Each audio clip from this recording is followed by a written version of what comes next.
বন্ধুসকল নমস্কাৰ গ্ৰহণ কৰিব। যেহেতু 2026 বিধানসভা নিৰ্বাচন আহিয়ে গ'ল, গতিকে কিছু কথা আলোচনা কৰিব লাগে। আজি অসমৰ যিটো ৰাজনৈতিক প্ৰেক্ষাপট, এই ৰাজনৈতিক প্ৰেক্ষাপটত এনেকুৱা এটা নেতাৰ প্ৰয়োজন, এনেকুৱা এজন ব্যক্তিৰ প্ৰয়োজন, যি ব্যক্তিয়ে যিকোনো মূল্যৰ বিনিময়ত নিজকে যাতে বিক্ৰী কৰি নিদিয়ে, যিকোনো মূল্যৰ বিনিময়ত নিজৰ যাতে আদৰ্শ, নিজৰ যি অস্তিত্ব সেইটো যাতে অটুট ৰাখে, তেনেকুৱা এটা নেতা, তেনেকুৱা এটা নেতৃত্বৰ তলত আমি অসমবাসী ৰাইজে নিশ্চয় নিজৰ যিটো ভোট প্ৰদান, সেই ভোট প্ৰদান কৰিব লাগে। এতিয়া বিভিন্নজনে বিভিন্ন ধৰণে সমালোচনা কৰিলেও মই ব্যক্তিগতভাৱে অখিল গগৈ ডাঙৰীয়াৰ যি মানসিকতা, তেখেতৰ যি কথাৰ যি বাকপটুতা, এই সকলোবিলাক লক্ষ্য কৰিলে মই হৃদয়ৰ পৰা অখিল গগৈ ডাঙৰীয়াক এজন নীতিবান নেতা হিচাপে মই বিবেচনা কৰোঁ। আজি মুখ্যমন্ত্ৰী ডাঙৰীয়াই যিমানেই ডাঙৰ ডাঙৰ বক্তব্য নিদিয়ক কিয়, মই 100% গেৰাণ্টি দিব পাৰোঁ, তেখেতৰো এনেকুৱা সাহস নহ'ব যে তেখেতে নতুনকৈ দল এটা খুলি তেখেতে নেতৃত্ব দিব। তেনেকুৱা সাহস থকা এজনেই ব্যক্তি, সেইজন ব্যক্তি হ'ল অখিল গগৈ ডাঙৰীয়া আৰু লুৰিণজ্যোতি গগৈ ডাঙৰীয়া। মই লুৰিণজ্যোতি গগৈ ডাঙৰীয়াৰ কথাও ক'ব বিচাৰিছোঁ, কাৰণ মানুহে সতৰ বিপৰীতে কেতিয়াও ন্যায় কথা ক'বলৈ নাযায়। বিভিন্ন সময়ত অসমৰ ৰাজনৈতিক প্ৰেক্ষাপটত আমি দেখিবলৈ পাইছোঁ, বেছিভাগ মানুহে সতৰ পক্ষতহে থাকে। সতৰ বিপৰীতে যদি এটা অন্যায় হৈ আছে বা সেই অন্যায়ৰ বিপৰীতে, সতৰ বিপৰীতে কেতিয়াও বেছিভাগ মানুহে ক'বলৈ নাযায়। তেনেকুৱা এটা প্ৰেক্ষাপটত আজি অখিল গগৈ ডাঙৰীয়া, লুৰিণজ্যোতি গগৈ ডাঙৰীয়া, তেখেতসকলে এটা সাহস কৰিছে, যি সাহসৰ বলত আজি অসমত এটা নতুন ৰাজনৈতিক চেতনাৰ সৃষ্টি হোৱাৰ সম্ভাৱনা আহি পৰিছে।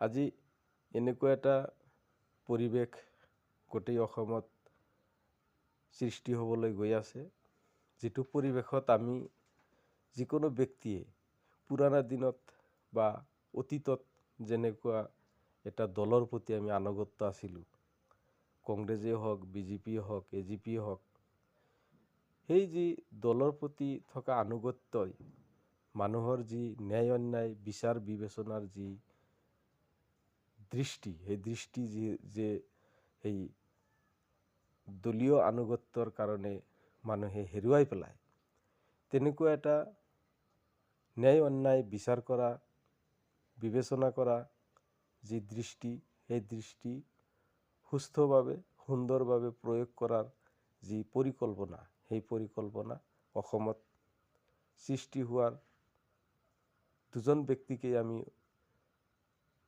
তাৰ বাবে অগ্ৰাধিকাৰ দিব পাৰোঁ, সেয়া হ'ল অখিল গগৈ আৰু লুৰিণজ্যোতি গগৈ।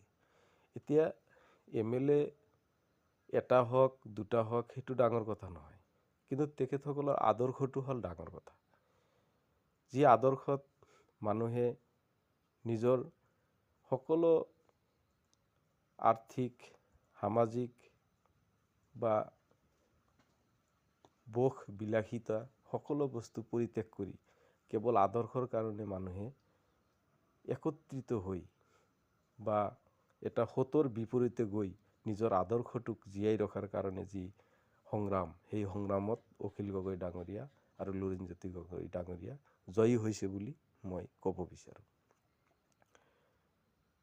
আজি যি অসমৰ ৰাজনৈতিক প্ৰেক্ষাপট, এই ৰাজনৈতিক প্ৰেক্ষাপটত গোটেই অসমৰ এজন শক্তিশালী আৰু দৃঢ় প্ৰতিজ্ঞা থকা, পৰিকল্পনা থকা দুজন ব্যক্তিকে মই গোটেই অসমবাসীৰ নেতৃত্বৰ কাৰণে শক্তিশালী নেতা হিচাপে মই তেখেতসকলক ক'ব বিচাৰোঁ।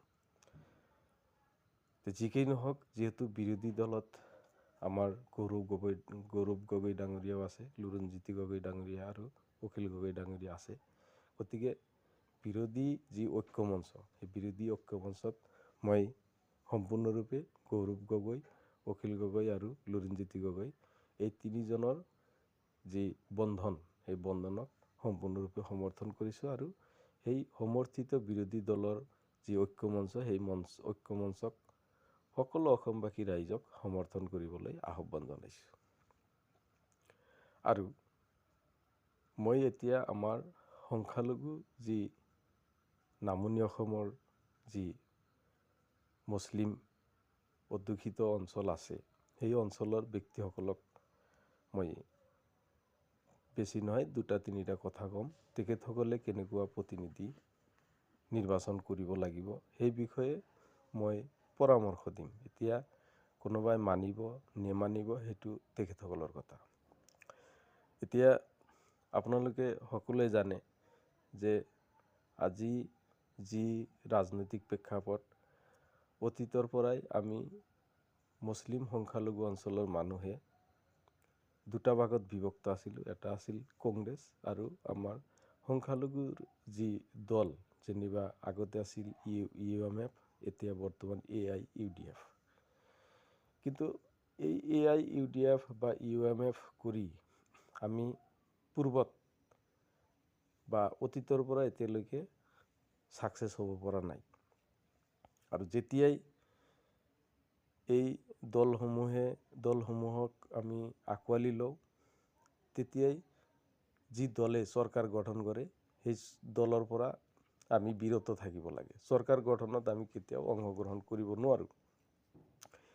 এইবাৰ এটা সুযোগ আহিছে, যদি আমি অখিল গগৈ ডাঙৰীয়াৰ নেতৃত্বত যদি আমাৰ কৰ্মবীৰ কিছুমান বিধায়ক, যিসকল কৰ্মপটু, বাকপটুতা আছে, যিসকলৰ দক্ষতা আছে, ক্ষমতা আছে, যিসকলৰ টেলেণ্ট আছে, তেনেকুৱা ব্যক্তিক যদি কোনোবাই অখিল গগৈ ডাঙৰীয়াৰ নেতৃত্বত আহে, তেখেতসকলক ভোট দিয়াটো আমাৰ সংখ্যালঘু অঞ্চলৰ জনগণৰ উচিত বুলি মই অনুভৱ কৰোঁ। ইয়াৰ বাহিৰেও কিছুমান নেতাক আপোনালোকে নিৰ্বাচিত কৰিব পাৰে, যিসকল নেতা নিৰ্দলীয় হ'লেও তেখেতসকলক আপোনালোকে ভোট দি জয়যুক্ত কৰাৰ চেষ্টা কৰিব লাগে। যেনেকুৱা আলি আকবৰ মিয়া আছে, তেখেতকো মই সমৰ্থন কৰোঁ। কিন্তু তেখেতৰ কিছুমান মানে যি কথা কয় সেইটো নিয়মৰ মাধ্যমত ক'ব লাগে, এইটো মই তেখেতক অনুৰোধ কৰিছোঁ। কিন্তু সংখ্যালঘু মুছলমান মানুহৰ কাৰণে যিসকল ব্যক্তিয়ে লাগিলে দলো পৰিত্যাগ কৰিব, তেনেকুৱা ব্যক্তি কিছুমান নিৰ্বাচিত কৰাৰ কাৰণে সংখ্যালঘু অঞ্চলৰ ৰাইজে আগবাঢ়ি আহিব লাগে। তেনেকুৱা ব্যক্তিৰ ভিতৰত মই আমাৰ মন্দিয়া সমষ্টিৰ বৰ্তমানৰ প্ৰাৰ্থিত্ব প্ৰত্যাশী মাননীয় শ্বেৰমান আলী ডাঙৰীয়া, তেখেতৰ নিচিনা প্ৰতিনিধি সংখ্যালঘু অঞ্চলৰ জনগণৰ কাৰণে প্ৰয়োজন আছে। আজি বিভিন্ন দলৰ যিসকল বিধায়ক সংখ্যালঘু অধ্যুষিত অঞ্চলৰ পৰা নিৰ্বাচিত হৈছিল, তাৰ ভিতৰত এতিয়া আব্দুল খালেক ডাঙৰীয়াই কওক, ৰফিকুল ইছলাম ডাঙৰীয়াই কওক, আমাৰ আশ্ৰাফুল ইছলাম ডাঙৰীয়াই কওক, তেখেতসকলৰ যি গতিবিধি, তেখেতসকলৰ যি কৰ্মদক্ষতা, তেখেতসকলৰ কৰ্মদক্ষতা নিৰ্ভৰ কৰে তেখেতসকলে থকা সেই দলৰ যি দলীয় যি মনোভাৱ, সেই মনোভাৱৰ ওপৰত। আৰু শ্বেৰমান আলী ডাঙৰীয়া আৰু কিছুমান ব্যক্তি আছে, যিসকল, মই বিশেষকৈ শ্বেৰমান আলী ডাঙৰীয়াৰ কথাই ক'ম। তেখেতৰ যি কৰ্মদক্ষতা, সেই কৰ্মদক্ষতা কেৱল দলীয় প্ৰভাৱৰ ওপৰত নিৰ্ভৰ নকৰে, ব্যক্তিগত টেলেণ্ট, ব্যক্তিগত দক্ষতাৰ ওপৰতো নিৰ্ভৰ কৰে। গতিকে মই শ্বেৰমান আলী ডাঙৰীয়াক উদাহৰণ হিচাপে লৈ গোটেই সংখ্যালঘু অঞ্চলৰ সকলো জনগণক এটা অনুৰোধ কৰিব বিচাৰিছোঁ। মই কোনোবাই আকৌ দালাল বুলি নক'ব, মোৰ ব্যক্তিগত বিবেক বিবেচনাৰ জৰিয়তে ক'ব বিচাৰিছোঁ, শ্বেৰমান আহমেদ ডাঙৰীয়াৰ নিচিনা ব্যক্তি যিকোনো দলত থাকিলে তেখেতসকলক আপোনালোকে বিপুল ভোট দান কৰি জয়যুক্ত কৰিব। এইটো মোৰ পৰামৰ্শ। আৰু মন্দিয়া সমষ্টিৰ সকলো ব্যক্তিক মই অনুৰোধ কৰিছোঁ, আপোনালোকে আমাৰ শ্বেৰমান আলী ডাঙৰীয়াক বিপুল ভোটত জয়যুক্ত কৰি অখিল গগৈ ডাঙৰীয়াৰ হাত শক্তিশালী কৰাৰ কাৰণে আপোনালোকে আগবাঢ়ি আহক। আজি অখিল গগৈ ডাঙৰীয়াক যদি আমি তেখেতক ভোট নিদিওঁ, তেখেতে দিয়া প্ৰতিনিধিক যদি আমি জয়যুক্ত নকৰোঁ, তেতিয়াহ'লে অনাগত দিনত আপোনালোকে এটা কথা নিশ্চিত থাকক, হয়তো ওলাই আহিব পাৰে, কিন্তু এনেকুৱা এটা আপোনাৰ অমুছলিম ব্যক্তি, যি ব্যক্তিয়ে কমচে কম মুছলমান মানুহৰ যি কষ্ট, মুছলমান মানুহক যি হাৰাশাস্তি কৰি আছে এই বিজেপি চৰকাৰে, তাৰ বিৰুদ্ধে মাত মতা যি এজন ব্যক্তি, সেইজনে হ'ল অখিল গগৈ ডাঙৰীয়া। তেখেতক যদি আমি এই বৰ্তমান সময়ত যদি সমৰ্থন নকৰোঁ, ভৱিষ্যতে কিন্তু এনেকুৱা মানুহ আৰু আপোনালোকে বিচাৰি নাপাব। মোৰ এটা বিশ্বাস আছে যে সমৰ্থন নকৰিলেও হয়তো অখিল গগৈ ডাঙৰীয়াৰ যিটো আদৰ্শ তেখেতে ঠিকেই থাকিব। আমাৰ কিবা এটা লেখিকা আছিল যে তেখেতৰ নিচিনা হয়তো অখিল গগৈ নহ'বও পাৰে, কিন্তু তথাপিও আমাৰ মুছলমান যিসকল সংখ্যালঘু অঞ্চলৰ ৰাইজ আছোঁ, তেখেতসকলৰ কিন্তু দায়িত্ব আৰু কৰ্তব্য, যিকোনো অমুছলিম ব্যক্তিয়ে যেতিয়া নিৰপেক্ষ কথা কয়, তেনেকুৱা ব্যক্তিক আমি আগবঢ়াই নিয়াটো আমাৰ দায়িত্ব আৰু কৰ্তব্য।